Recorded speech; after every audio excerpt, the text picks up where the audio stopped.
Hello and welcome to my channel. आज मी तुम्हासमोर एक रिअल लाईफ इन्सिडंट सांगणार आहे. त्यामध्ये असं एक उदाहरण द्यायचं की खरे श्रीमंत तुम्ही कधी म्हणता येईल, की तुम्ही किती श्रीमंत आहात हे कधी सांगता येईल, यासाठी एक छोटंसं उदाहरण सांगणार आहे. पर्सनली जर ह्याचा विचार केला तर लहानपणची गोष्ट आमची एक साधारणतः 12वीला असेल. आम्ही कॉलेजचे मित्र आणि आमचा एक इन्सिडेंट आहे तो नक्कीच सांगणार आहे, तुमच्याबरोबर शेअर करणार आहे, की ज्यामधून की खऱ्या पद्धतीने कशा प्रकारे तुम्ही श्रीमंत मानू शकता स्वतःला याचं एक उदाहरण आहे. आता आमची स्टोरी सांगायची झाली तर आम्ही एका छोट्याशा खेडेगावातून येतोय आणि साहजिकच खेडेगावातून मिडल क्लास फॅमिली हे सर्वसाधारण जवळपास आपल्या सर्वसाधारण कुटुंबांमध्ये सर्व ठिकाणी असतंच. आणि असंच एक उदाहरण माझा मित्र ह्याचं उदाहरण मी ह्या स्टोरीमध्ये पेश करत आहे. आणि आमची नुकतीच 12वी झाल्यानंतर पुढे शिक्षणासाठी आम्ही पुण्यात हॉस्टेलला होतो. हे बऱ्यापैकी तुम्हाला सर्वांना माहीत आहे आणि आज मी या ठिकाणी सांगतो सुद्धा. मग पुण्यामध्ये हॉस्टेलला असताना त्या ठिकाणचे आमचे बरेचसे इन्सिडेंट आहेत आणि त्या इन्सिडेंटमधला एक छोटंसं उदाहरण मी ह्या ठिकाणी घेतलेलं आहे. मग कशा प्रकारे खरोखर तुम्ही श्रीमंत आहात हे तुम्हाला ह्या गोष्टीवरून दाखवून देता येतं. पण त्यावेळेसची परिस्थिती हलाखीचीच होती. आम्ही 4 मित्र एका फ्लॅटमध्ये राहायचो. मग त्यावेळेस साधारणतः प्रत्येकाचा खर्च महिन्याचा, त्याचबरोबर पुस्तकाचा, अकॅडमिक खर्च आणि हॉस्टेलला राहण्याचा खर्च असा मिळून बराचसा खर्च व्हायचा, जो की तुमच्या आईवडिलांना न परवडणारा होता. मग अशीच गोष्ट होती. आम्ही थोडंसं पुण्यामध्ये एक्झॅक्टली तुम्हाला आजसुद्धा माहीत आहे, पुण्यात मेन शहरात आमचे क्लासेस असायचे आणि त्या ठिकाणी राहणं थोडंसं काय असायचं रे, महागडं असायचं. म्हणून त्याच्यावर पर्याय म्हणून आम्ही थोडंसं पुण्याच्या एक 10 किलोमीटर अंतरावर तिकडं लांब राहायला होतो.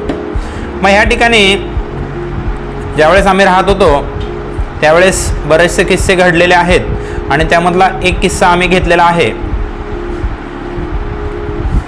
ह्यामधला असा एक किस्सा आहे की आम्ही त्या ठिकाणी राहत असताना सकाळचा नाश्ता, मध्ये दुपारचं जेवण, परत सायंकाळी 5, 5:30, 6 वाजता परत भूक लागायची आणि त्यावेळेस परत एकदा नाश्ता आणि संध्याकाळचं जेवण, अशा पद्धतीने आमची दिनचर्या असायची खाण्याची.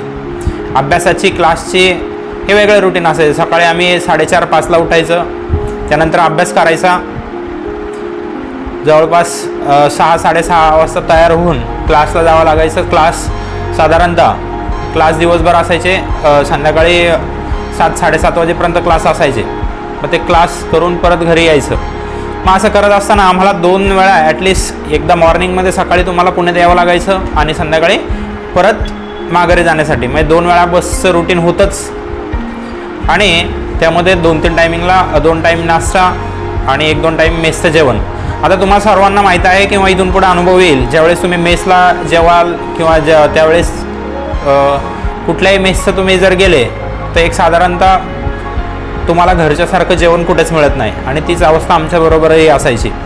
मग एवढं सगळं करून बऱ्याचशा गोष्टींमध्ये आमचा एक मित्र होता नांदेडचा, तो आमच्याबरोबर असायचा आणि ह्यामध्ये त्याच्या काही गोष्टी आहेत त्या सांगायच्या झाल्या तर तो थोडासा काय करायचा रे, थोडासा मिश्किल स्वभावाचा होता. म्हणजे दिलदार तर होताच, परंतु त्याच्या अशा काही गोष्टी आहेत की पैशाची अडचण, पण आपल्याला इथं राहायचं, सर्व गोष्टी करायच्या, हे सर्व काही असायचंच.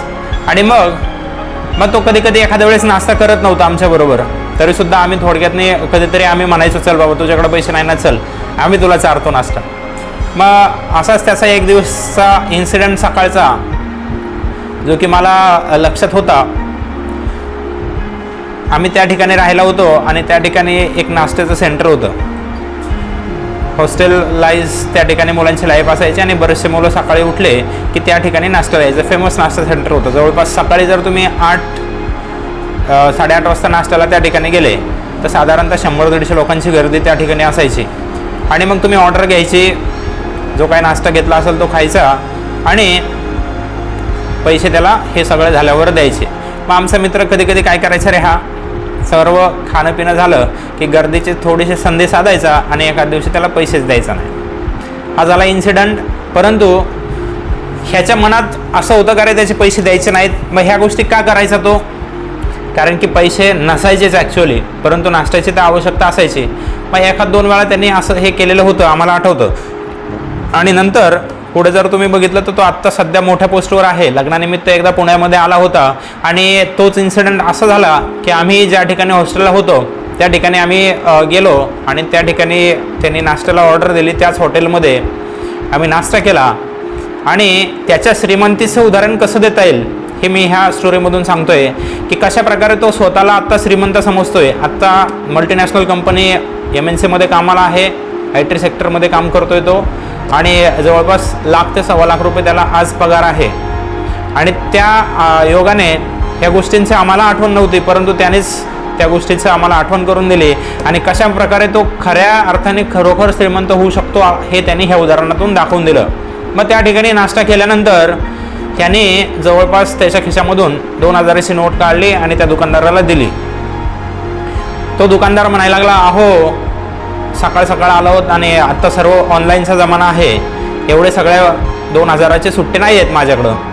तो म्हणला ठीक आहे असून द्या तुमच्याकडं, आम्ही एक 20 मिनटात जरा इथं शेजारीच काम आहे आमचं, तो काम आम्ही करतो आणि परत माघारी आल्यानंतर तोपर्यंत तुमच्याकडे सुट्टे होतील आणि तुम्ही देऊन द्या आम्हाला पैसे माघारी. परंतु हे त्या दुकानदाराला समजवण्याचं एक उदाहरण होतं. नंतर त्या ठिकाणी आम्ही पुढे गेल्यानंतर त्याला म्हटलं, अरे तू 2000 दिले दुकानदाराला, ते पैसे माघारी घ्यायचे आपल्याला. तो म्हणला नाही. त्यानेच त्या उदाहरणाची मला आठवण काढून दिली की चुकून मी कधीतरी त्या ठिकाणी नाश्ता केलेला असायचा आणि एखाद 2 वेळा मी पैसे दिलेले नव्हते, त्याचा मोबदला म्हणून मी हे 2000 त्याला देऊन टाकले. म्हणून त्यांनी ह्या ठिकाणी त्याच्या श्रीमंतीचं कशा प्रकारे उदाहरण देता येईल हे ह्या गोष्टीतून सिद्ध केलं आहे.